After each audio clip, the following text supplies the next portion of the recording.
Hello. Thanks for listening. Really appreciate it.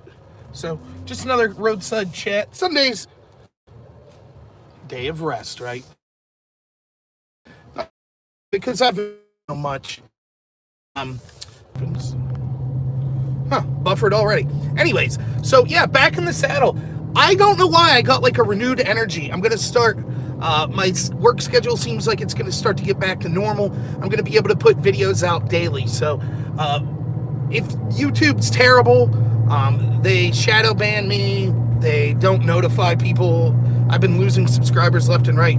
Though some of it might just be people aren't charmed by me anymore. That's okay. But I'm going to start putting out a video basically daily, with the exception of maybe some Saturdays and Sundays. Plus, then I'm going to be trying to do live streams regularly as well.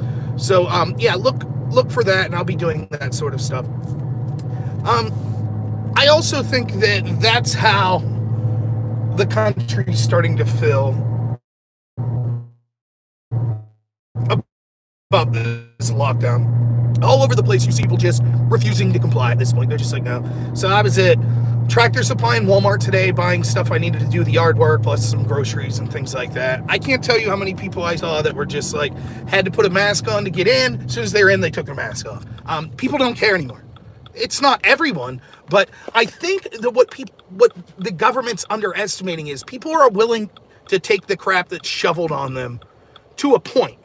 It's not that all of a sudden people are become constitutional experts or that they're concerned about their rights. It's just the inconvenience of it all. That's what it is. People are fed up. And it's one thing that I think unites all of us. What do someone in rural Pennsylvania, a poor person living paycheck to paycheck here, have in common with someone in the inner city in LA? Everybody's tired of it. And so I think you're starting to see people just like, I just don't care.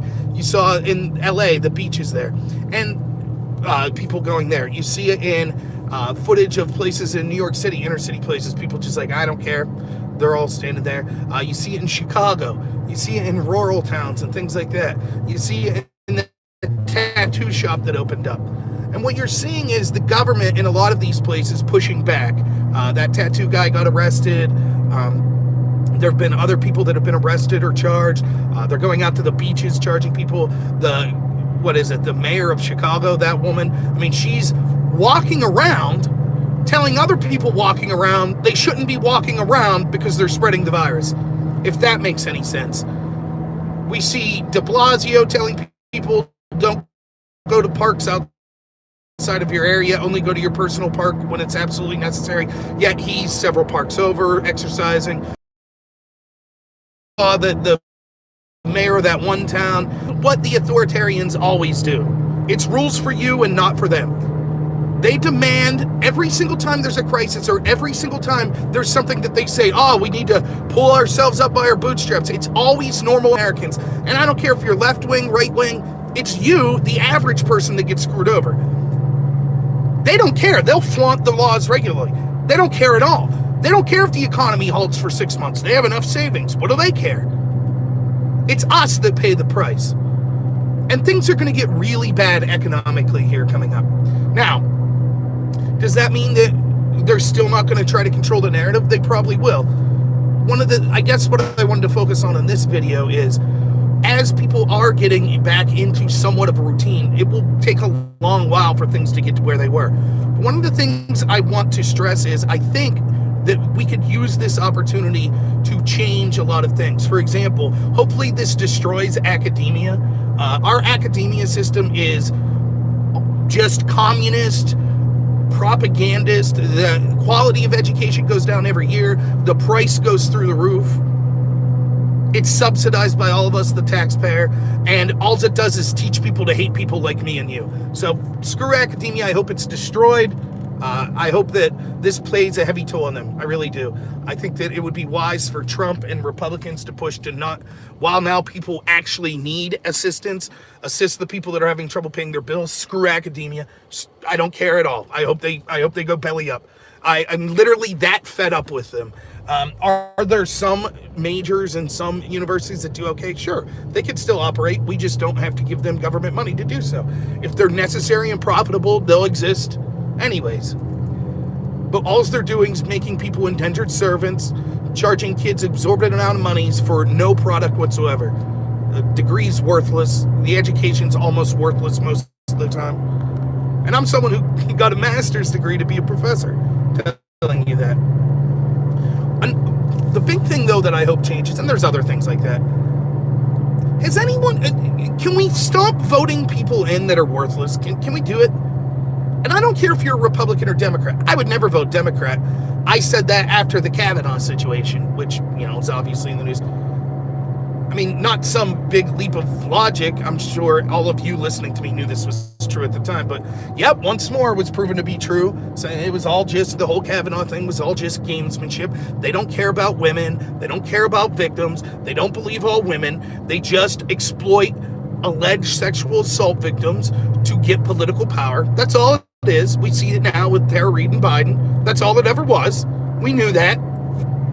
So I would never vote Democrat, but if you're left-wing and maybe you won't vote Republican for whatever reason, why can't we start voting in people that care? That even if I disagree with you, at least be someone who's principled. So I'm really talking about the Republicans here. What has your Republican representative done? What have they done? You know what they're going to do? They waited. See, people like me, and by the way, my friend Sarah Courier, we came out and right out of the gate when it was unpopular and said this lockdown is garbage. What the government's doing, including Trump, is terrible. Endorsing these lockdowns. The biggest threat is them taking away our rights and people becoming complacent with it. It wasn't popular. I lost tons of subscribers. My average amount of views a week have fallen like 48% because I criticized all of the government, including Trump. That's fine. I don't care. That's not why I do the show. But it wasn't popular. Who did you see in a position of leadership that stood up and said, no, these lockdowns are unacceptable? Very few people. Maybe Rand Paul, Massey, Representative Massey. That was about it. What'd your leader do?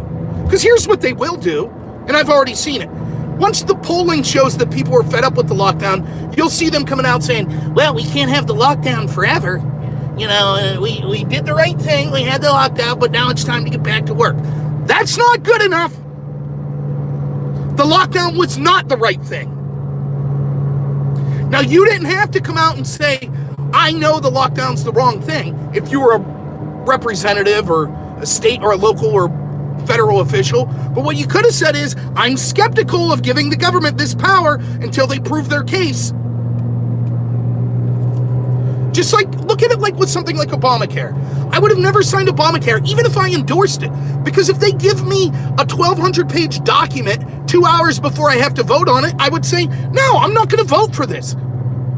Because I don't know what's in that 1,200 pages. Until I know exactly what I'm voting for, I'm not voting for. And granted, they didn't have to vote for the lockdowns because most of it was executive decisions at the state and federal level. But nonetheless, they didn't speak out against it. Now they'll be Johnny-come-latelys. Oh, yeah, I knew. I was skeptical of the lockdown. Yeah, I was skeptical. But when it mattered, when it was of risk to these politicians, they didn't say anything. That's not leadership. Leadership isn't waiting until your constituents rise up and say, we've had enough of this crap, to then say, oh, yeah, it's time to end the lockdown. Leadership would have been saying from the get-go, this lockdown is not well-founded.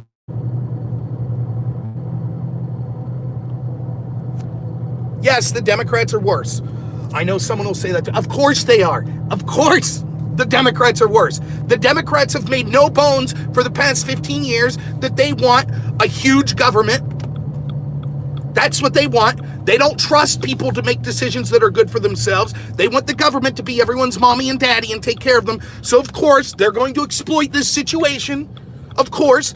But what's our other choice? The feckless Republicans that allowed the Democrats to do every single thing they wanted in response to this virus?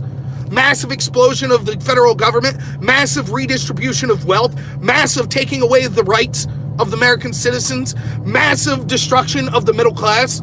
Everything the Democrats want, the Republicans went along with. But it's okay because the Democrats are worse. And the Republicans will eventually say, well, we've done it long enough. Now it's time. Now it's time to start lifting restrictions. May 8th in Pennsylvania, the first counties, if you're in a county that hasn't had many cases of COVID, they're going to start opening it up. But we go into, what is it, phase yellow, which is still like you're only allowed to operate at a certain percent capacity. You have to follow this rule and that rule and this rule and that rule. It's not being opened up, but so many people are celebrating. This is the last thing I'll leave you with. Vote out those people. Run for office yourself. You're better than them. Ask yourself before you cast a vote, even for a Republican, what did this person do? And probably the most important issue of my lifetime, this massive shutdown and collapse of the U.S. economy. What did I say from the get-go? This is what I'll leave you with because I'm almost at work here. The virus will not ruin this country. Even if it killed millions of people, the country would have survived. The economic impact is going to be worse than the virus, and it'll be horrible. Could last a decade. But we'll survive it. But what this country cannot survive is setting the precedent that anytime the government says, hey, you need to be afraid of this, therefore we need to take away your rights. If the people comply with that, we can't survive. And what I said is, I don't think you'll see things like the FEMA camps and stuff like that as a result of this. They're not going to gun grab and stuff as a result of the COVID. But this is just the first one. There'll be another COVID. Whether a disease, a climate change, something, and then another, and then another, and then another. And after the population becomes used to this being the new normal, the government just shuts down anytime they say that we need to because there's a fear. They go into parents' houses and say, you're under arrest because your kid was playing at the neighbor's house, etc. After people get used to that, that's when they'll put the final nail in the coffin. That's when they'll come. And people will say, oh, no, it would never happen. If they try to take our guns or something, we'd speak up. No. Not once they set that precedent, people will you get used to it. You're like, oh, that's just what it is. Tucker had a great segment the other night about it. We're so used to totalitarianism now. We're just completely used to it. So, all right, I'll be putting videos out tomorrow. Thanks, everyone, for listening. Yeah, I was just on my way to work. Sorry you can't hear. Look. There I am. So, no, I really appreciate it. If anyone wants to help me, please like and subscribe, especially if you could share my smaller videos. I'm going to try to keep my daily videos under 5 minutes, just so they're, palatable, because when I do these live streams, sometimes I ramble for 2.5 hours. So I'm going to try to do like some 5-minute ones and things like that. So if you could share those, I'd really appreciate it. So thanks so much, everyone. I really appreciate it. You guys are the best as always. Even if you agree or disagree with me, I'm humbled that people listen to me, and I really appreciate it. So thank you so much, everyone. As always, have a good one.